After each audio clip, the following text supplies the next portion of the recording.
दोस्तों, जड़ी बूटियाँ एक सुगंधित तत्व है जो विभिन्न प्रकार के भोजन के लिए अच्छी खुशबू और स्वाद प्रदान करती है। जड़ी बूटियों का उपयोग न केवल व्यंजन तैयार करने के लिए किया जाता है, बल्कि वे चिकित्सा लाभों का स्रोत भी है। जड़ी बूटियों का उपयोग हृदय रोग, कैंसर और मधुमेह जैसी बीमारियों के इलाज और रोकथाम के लिए किया जाता है। जड़ी बूटियाँ पूरी दुनिया में उगाई जाएंगी। बहुत से लोग अपने बगीचे में जड़ी बूटियाँ उगाएंगे और उन्हें अपनी रोजमर्रा की जीवन शैली में इस्तेमाल करेंगे। दोस्तों, प्रकृति का खजाना अनमोल और असीमित है, विशेषकर बारिश के मौसम में। इस समय विभिन्न प्रकार की वनस्पतियां जगह जगह उग आती हैं। कुछ पौधे अपने आप ही उगते हैं और हम उन्हें बेकार का कचरा या जंगली घास समझकर उखाड़ फेंक देते हैं। इसी तरह की महत्वपूर्ण और ज्ञानवर्धक जानकारी प्राप्त करने के लिए हमारे चैनल समृद्धि को सब्सक्राइब करें और बेल आइकन को प्रेस करें ताकि नई वीडियोस की अपडेट आपको सबसे पहले मिल सके। आज मैं आप सभी को कुछ ऐसे पौधों के बारे में बताने जा रही हूँ जो हमारे आसपास ही उगते हैं। इन्हें हम कचरा नहीं बल्कि बेहद कीमती और अनमोल रत्न कहना चाहेंगे, जो हीरे मोती से भी ज़्यादा मूल्यवान है। इनका औषधीय महत्व बहुत अधिक होता है। आज मैं आपको एक ऐसे ही छोटे से पौधे के बारे में बताऊँगी जो मेरे घर के आसपास बहुतायत में पाया जाता है। मैं चाहती हूँ कि आपको भी इसकी जानकारी हो। स्क्रीन पर आप देख सकते हैं इस पौधे के बारे में आप जान चुके होंगे कि ये किस प्रकार का पौधा है। अब मैं आपको बताऊंगी इसके पौधे का नाम क्या है और इससे हमें क्या क्या फ़ायदे होते हैं। इसके बारे में जानकर आप चौंक जाएंगे और फिर कभी भी इसे बेकार समझकर उखाड़ कर नहीं फेंकेंगे। इस बात की गारंटी मैं लेती हूँ। दोस्तों, हमारे यहाँ पर इस पौधे को छोटा धतूरा के नाम से जाना जाता है। अलग अलग गाँव में अलग अलग नाम से इन्हें जाना जाता है। हमारे यहाँ पर छोटा धतूरा कहते हैं। आपके यहाँ पर किस नाम से जाना जाता है कमेंट्स में मुझे ज़रूर बताइएगा। कई लोग इसे छोटा गोखुर भी कहते हैं। कई जगहों पर इसे खाखरा कहा जाता है, कहीं इसे शंखा होली और कहीं कांथू बोलते हैं। कई जगह पर इसे कांटा गोली कहते हैं और अंग्रेजी में इसे कॉकलवर कहा जाता है। गाँव में अक्सर सभी बच्चों ने यही कॉकलवर से एक दूसरे को मार करके अपना मन प्रसन्न किया होगा। मैं भी बचपन में अपने दोस्तों के कपड़ों में इसे चिपकाया करती थी।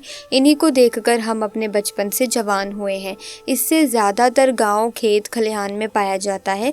अगर साफ साफ शब्दों में कहूँ तो कॉकलवर सोने चांदी हीरे मोती से भी ज़्यादा कीमती होता है।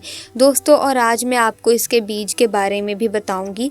इसके जो बीज होते हैं वो कांटे युक्त होते हैं। जनवरी या फरवरी के महीने में इसमें बीज आना शुरू हो जाते हैं। पहले हरे रंग के बीज होते हैं और फिर धीरे धीरे ये भूरे रंग के बीज बन जाते हैं और ये बहुत ही दोस्तों औषधीय गुणों का भंडार होते हैं। दोस्तों, शायद आपको पता नहीं होगा कि ये एक बहुत ही अच्छी जड़ी बूटी है, अमृत तुल्य है, महाशक्तिशाली है। इस जड़ी बूटी के आगे बड़ी बड़ी डॉक्टर या मेडिसिन भी फेल हो जाती है। तो अब से आप सभी इसे कचरा या सिर दर्द समझकर ना फेंकें। ये एक पावरफुल जड़ी बूटी है जो कि बरसात के मौसम में अपने आप ही लग जाती है। कांटे युक्त इसके फल होते हैं। दोस्तों, हम सभी को भारत भूमि को धन्यवाद करना चाहिए। हम ऐसे देश में रहते हैं जहाँ आज भी यत्र तत्र सर्वत्र जड़ी बूटियाँ हर जगह फैली हुई हैं। इन्हीं जड़ी बूटियों के लिए विदेशी लोग तरसते हैं कि कहीं से उन्हें ये पौधा मिल जाए। तो ईश्वर का हमें धन्यवाद करना चाहिए कि हम ऐसी भारत भूमि में आज भी रहते हैं जहाँ पर अमृत की तरह शक्ति रखने वाले पेड़ पौधे आज भी मौजूद हैं। दोस्तों, आप सभी देख लीजिएगा कि एक दिन ऐसा ज़रूर आएगा जब हर कोई इन पेड़ पौधों को अपने गले लगाएगा, जड़ी बूटियों को गले में पहने और अंग्रेजी दवाइयों को छोड़ करके इन्हीं की तरफ दौड़ता हुआ चला आएगा, क्योंकि जड़ी बूटियों में अमृत होता है, साक्षात ईश्वर का वास होता है। अभी तक ये जानकारियां अनभिज्ञ थी, लोगों को पता नहीं थी, लेकिन हमारे चैनल के माध्यम से हम हर किसी को जागरूक करने का पूरा प्रयास कर रहे हैं। लोग अंग्रेजी दवाओं से शरीर को सही जल्दी कर लेते हैं, लेकिन बाद में बहुत ही जल्दी शरीर अंग्रेजी दवाओं के सहारे चलने लगता है। ऐसी दवा शरीर को जीते जी ही मार देती है, लेकिन पेड़ पौधों से निकला अमृत शरीर को अमर बना देता है, ताकतवर बना देता है, बुढ़ापे में भी जवानी की शक्ति रखता है। तो चलिए अब मैं आपको बताती हूँ कि किन किन बीमारियों में ये फ़ायदेमंद है। देखिए, इसकी जो पत्तियाँ होती हैं उन्हें पीस करके अगर इनका रस निकाल करके अपने बालों में लगाया जाए तो आपके बालों का गंजापन दूर हो जाता है, नए बाल उगना शुरू हो जाते हैं। बालों के लिए ये एक अमृत का काम करता है। दोस्तों, इसे कोई भी लगाता नहीं, बल्कि ये आसानी से सड़क के किनारे या खाली स्थानों पर अपने आप ही उग जाते हैं। ये पौधा अगर आपके आसपास में मौजूद मौजूद है। और अगर किसी को सर दर्द की बहुत ज़्यादा परेशानी है तो इसके पत्तों को पीस करके 2 से 3 बूंद रस के अंदर दही मिला करके अगर आप सिर के ऊपर मालिश करते हैं तो आपको आराम मिलता है। अक्सर मौसम बदलने से सर्दी खांसी बच्चों को हो ही जाती है और यहाँ तक कि बड़ों को भी हो जाती है। इसके पत्तों को छाँव में सुखाकर दूध के साथ सेवन करने से सर्दी खांसी तुरंत ही खत्म हो जाती है। दोस्तों, ये हर प्रकार की कमज़ोरी को दूर करने के लिए भी रामबाण का कार्य करता है। देखिए, आजकल के समय में ज़्यादातर लोग कमज़ोरी की समस्या से परेशान हैं क्योंकि हमारा लाइफस्टाइल इतना ज़्यादा ख़राब हो चुका है कि हम अपने शरीर की ओर ज़्यादा ध्यान ही नहीं दे पाते। सारे पोषक तत्व उन्हें नहीं पहुंचा पाते। तो चलिए जानते हैं कि कैसे इसका सेवन करना चाहिए। तो इनके पत्तों को सबसे पहले सुखा करके एक चूरन बना लें और फिर दूध के साथ सेवन करने से आपके अंदर यौन शक्ति बढ़ती है, कमज़ोरी दूर हो जाती है। बहुत ही सिंपल सा उपाय है दोस्तों, आप इसका इस्तेमाल कर सकते हैं। और अब मैं आप सभी को इस पौधे का एक और चमत्कारी उपाय बताती हूँ। दोस्तों, चर्म रोग पर इसका रस लगाने से धीरे धीरे चर्म रोग बिल्कुल ही समाप्त हो जाता है, ठीक हो जाता है। अक्सर फोड़े फुंसी बच्चों को लग ही जाते हैं या फिर घाव हो जाते हैं तो उसमें भी इसकी पत्तियों का पेस्ट लगाएं, थोड़ी ही देर में फुंसी ठीक हो जाती है। चेचक के जो दाग होते हैं इनमें भी यदि इन पत्तियों का रस लगाया जाए तो दाग धब्बे बिल्कुल ही दूर हो जाते हैं, घाव ठीक हो जाते हैं। ऐसा कहा जाता है कि नासूर तक इस रोग से ठीक हो जाता है। तेल कैसे बनाना है, चलिए अब मैं आपको ये भी बताती हूँ कि बालों के लिए तेल कैसे बनाया जाए। इसका तो आप किसी भी प्रकार का जो भी तेल इस्तेमाल करते हैं उसमें आप इसके रस को मिला लें और फिर अपने बालों पर अप्लाई करें। आप जो भी तेल का इस्तेमाल करते हो, चाहे नारियल तेल हो या सरसों तेल हो, सबसे पहले छोटे गोखुर की कुछ पत्तियां लें और इस तेल में डाल करके तेल को गर्म कर लें, उबाल लें और उसे छान करके हर रोज़ अपने सिर के स्कल्प में मालिश करें। ऐसा करने से आपके सिर में कभी भी सफ़ेद बाल की समस्या नहीं होगी, बाल हमेशा काले और घने बने रहेंगे।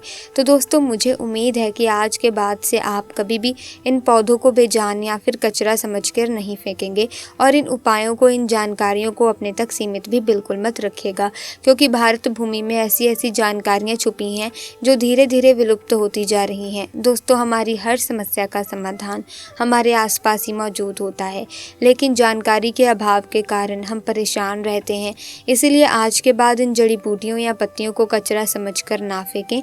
पेड़ पौधे, वनस्पति और जड़ी बूटियों की जानकारी होना बहुत ज़रूरी है। कई लोग ऐसे होते हैं जिन्हें पेड़ पौधों की जानकारी नहीं होती, जिसके कारण वे बार बार पैसा खर्च करते रहते हैं और लाइलाज बीमारियों से जूझते रहते हैं।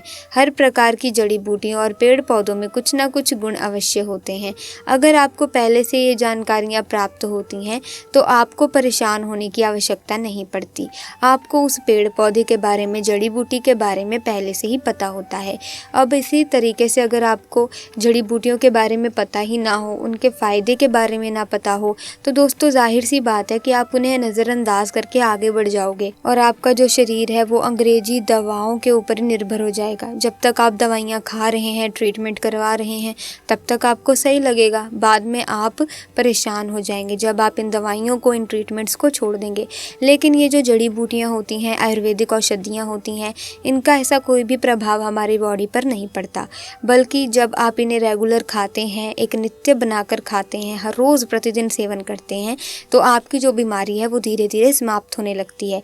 कोई सी भी दोस्तों आपको परेशानी हो सकती है, कोई सा भी आपको रोग हो सकता है, और अगर आपको जड़ी बूटियों की पहचान करनी आ जाए और आप उसके फ़ायदे के बारे में भी जानते हो, इस्तेमाल कैसे करना है ये भी जानते हो, तो दोस्तों बस आपको रोज़ाना इसे अपने रूटीन में लेकर आना है, आप ठीक हो जाओगे। और जब आप इन दवाइयों को, औषधियों को लेना भी छोड़ दोगे ना, तब भी आप ठीक हो जाएंगे। मतलब कि ये जो औषधियाँ होती हैं, आयुर्वेदिक जड़ी बूटियाँ होती हैं, ये परमानेंट इलाज होता है। सो ऐसे में आपको परमानेंट इलाज ही करना चाहिए। सो आज की वीडियो में बस इतना ही। वीडियो अच्छी लगी तो लाइक करें, शेयर करें, चैनल को सब्सक्राइब करें। धन्यवाद।